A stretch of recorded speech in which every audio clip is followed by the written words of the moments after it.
Անցած շաբաթը խիստ հագեցած էր իրադարձություններով և անկեղծ ասած շատ մեծ դժվարությամբ է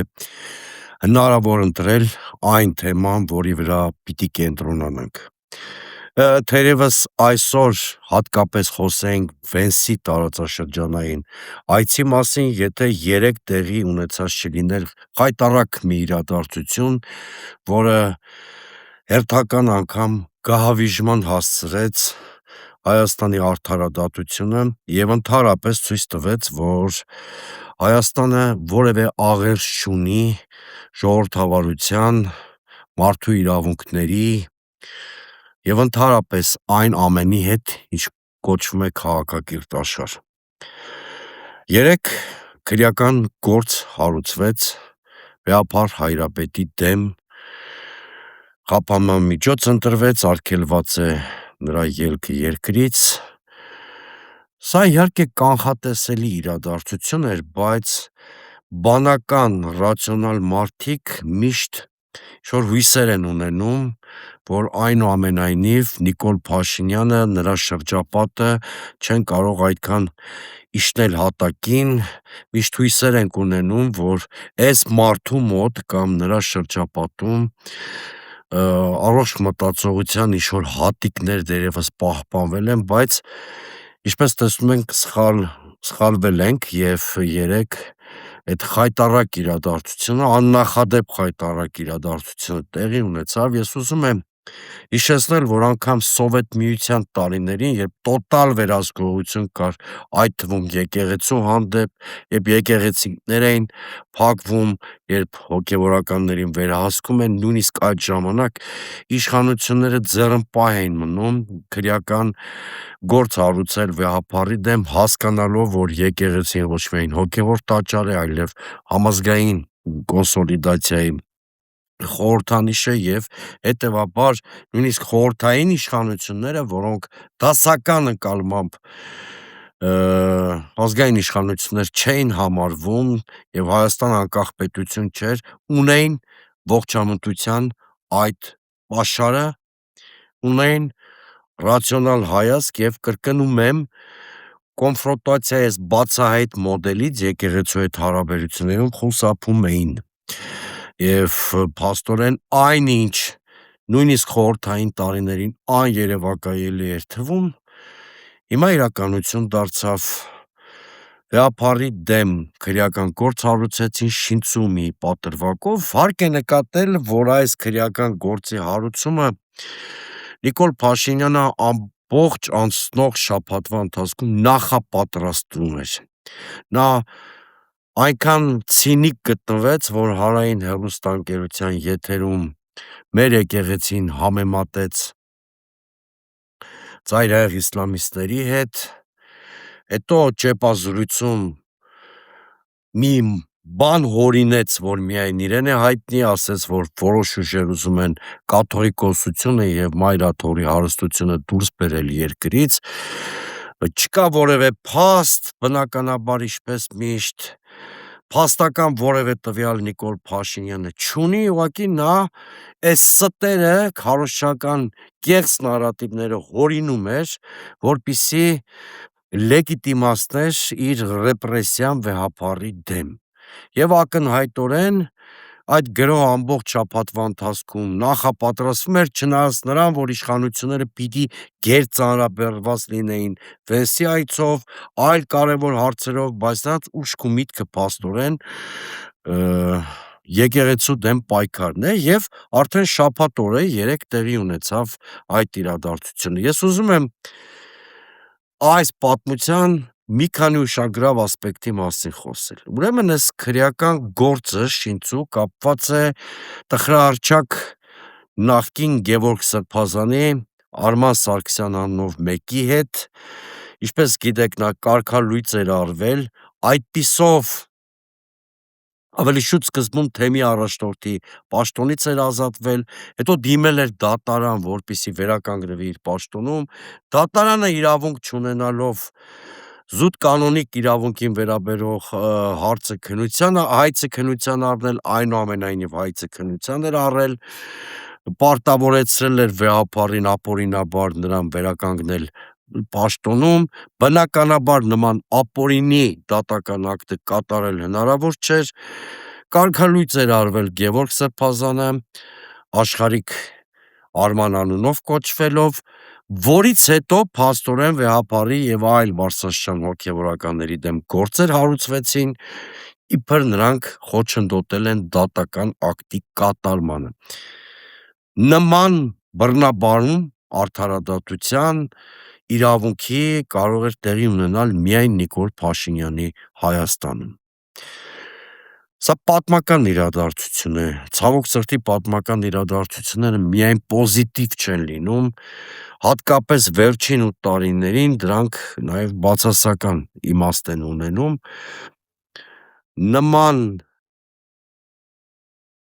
հարձակման, նման վրեժխնդրության մայրաթոռը վեհապարը չեն ենթարկվել Հայաստանի նորագույն պատմության որևէ փուլում։ Անշուշտ Նիկոլ Փաշինյանի դիվային այս քայլը երկու նպատակ ունի, առաջինը վիժեցնել Ավստրիայում վաղը մեկնարկող եպիսկոպոսատ ժողովը կամ հասնել դրա դելեգիտիմացմանը, մասամբ Փաշինյանը հասել է իր նպատակին, որտեղ առանց վեհապարի նախագահության եպիսկոպոսատ ժողով լինել չի կարող, հետևաբար վաղը եւ առաջիկա օրերին մեր եպիսկոպոսները անշուշտ դարձյալ կհավաքվեն եւ իրենց հավատարմությունը մայրաթոռին ու վեհապարին կհայտնեն, բայց դա եպիսկոպոսած հավաք կլինի այլևս, ոչ թե եպիսկոպոսատ ժողով, իսկ գլոբալ նպատակը Նիկոլ Փաշինյանի մնում է անփոփոխ։ Նա ամեն ինչ անում է եկեղեցու ինստիտուցիոնալ պառակտումը փաստացիորեն ամրագրելու համար։ Սա է իրականությունը, բայց Նիկոլ Փաշինյանի հակաեկեղեցական կամպանիան զուգորդվում է այլ ավտորիտար նկրտումներով Նիկոլ Փաշինյանի եւ այլևս մենք կարող ենք փաստել, որ եթե հունիսի 7-ին քաղաքական այս քաշնազարը չհեռացվի իշխանությունից, մեզ սպասվում է բռնապետություն բառի իսկական իմաստով։ Նախորդին Նիկոլ Փաշինյանը մի այլ հայտարարությամբ է աչքի ընկել, նա ասել է, որ եթե հունիսի 8-ին արթնանանք, ավելի շուտ հունիսի 8-ին կարթնանանք մի Հայաստանում, որտեղ քաղաքականության մեջ այլևս չեն լինի նախկին նախագահները եւ օլիգարխները։ Հասկանում եք այս հայտարարության իմաստը, ինչպես եկեղեցու հետ կապված հայտարարությունների պարագայում հիմա նույնպես Նիկոլ Փաշինյանը այս հայտարարությունը արել է առանց որևէ փաստական հենքի, առանց որևէ ինչ-որ արժանահավատ սոցիոլոգիական հարցման վկայակոչման, առանց հանրային տրամադրությունների կառուցվածքը կամ դինամիկան նկարագրող որևէ փորձագիտական եզրահանգման։ Սա կամայական ցանկություն է, այսինքն ընդհակառակը բոլոր սոցիոլոգիական հարցումները ցույց են տալիս, որ Փաշինյանի նշած հասարակական կամ սոցիալական խմբերը հունիսի 8-ից հետո շատ ակտիվ դերակատար են լինելու Հայաստանի քաղաքական կյանքում, նույնիսկ կարող են նոր իշխանություն ձևավորել։ Այստեղ խնդիրը այն չի, որ ես նախկին որևէ իշխանության կամ որևէ օլիգարխի շահերի պաշտպանության դիրքերից եմ հանդես գալիս, բացարձակապես։ Իմ խնդիրը որևէ նախկին իշխանության քաղաքական շահ կամ որևէ օլիգարխի քաղաքական շահ պաշտպանելը չի։ Իմ խնդիրը ազատ մրցակցության գաղափարի պաշտպանությունն է, ընտրությունների ազատ մրցակցության բաղադրիչի պաշտպանությունն է։ Գործադիր իշխանության ղեկավարը առանց փաստական հենքի չի կարող ասել, որ հունիսի 8-ից Հայաստանի քաղաքական դաշտում չեն լինելու այս կամ այն սեգմենտները, տվյալ դեպքում նախկին նախագահներն ու օլիգարխները։ Եթե իմպերատիվ տոնով Փաշինյանը փաստացի վարչապետը երկրի նման հայտարարություն է անում, համարեք սա վարչական ռեպրեսիվ պատվեր պետական բոլոր մարմիններին, քննչական մարմիններին, ընտրական մարմիններին։ Այսինքն նա փորձում է ընտրությունների հաճելի պատկեր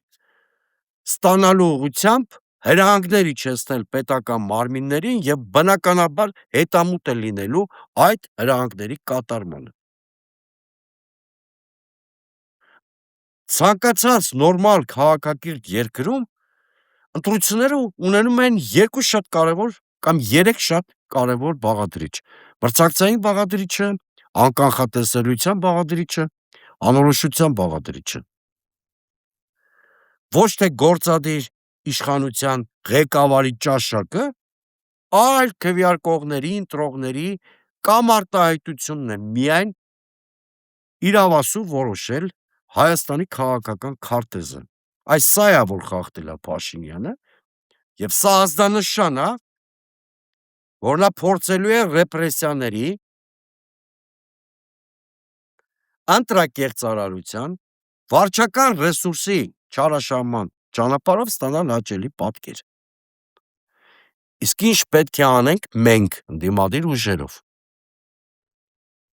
Այո, պետք է փորձենք հասարակական սուբյեկտությունը բարձրացնելու ճանապարհով այնպիսի բարձր մասնակցություն ապահովենք ընտրողների հունիսի 7-ին, որ Նիկոլ Փաշինյանի մտադրությունները ի դերև դառնան։ Դրա համար պետք է երկու բան. այլընտրանքային ռեալիստական ծրագրերով մոտիվացնենք հասարակությանը, նրան համոզենք, որ ընտրությունների ճանապարհով հնարավոր են փոփոխություններ, որտեղ ըստ հաշվարկների, եթե ընտրողների 55%-ը կամ 1.4 միլիոն մարդ մասնակցեն ընտրություններին, Նիկոլ Փաշինյանի պարտությունը երաշխավորված է։ Եվ երկրորդը պետք է 3-4 կոնսոլիդացիոն կենտրոնների, դիմադիր կոնսոլիդացիոն կենտրոնների շուրջ համախմբում տեղի ունենա, ուժեղ առաջնորդություն ձևավորվեն, այսինքն արժանահավատ ուժեղ ընտրական ցուցակներ, որպեսզի հասարակության համար համոզիչ լինի ընդդիմության հաղթանակի անխուսափելիությունը։ Ինչպես գիտեք, Դեմոկրատական այլընտրանք կուսակցությունը նույնպես պատրաստվում է համագումարի փետրվարի 22-ին եւ մենք հայտարարելու ենք այդ համագումարում, որ միանալու ենք Գագիկ Ծառուկյանի հեղինակած «Առաջարկ Հայաստանին» ծրագրին, այդպիսով այդ կոնսոլիդացիոն կենտրոնի եւ «Բարգավաճ Հայաստան» կուսակցության հետ միասին է Դեմոկրատական այլընտրանք կուսակցությունը մասնակցելու հունիսի 7-ի ընտրություններին։ Սիրելի հայրենակիցներ, ձեզ հիմա փորձում են իշխանությունները ապակողնորոշել, այնպիսի պատկեր ստեղծել, թե իբր ընտրությունների արդյունքը կանխորոշված է։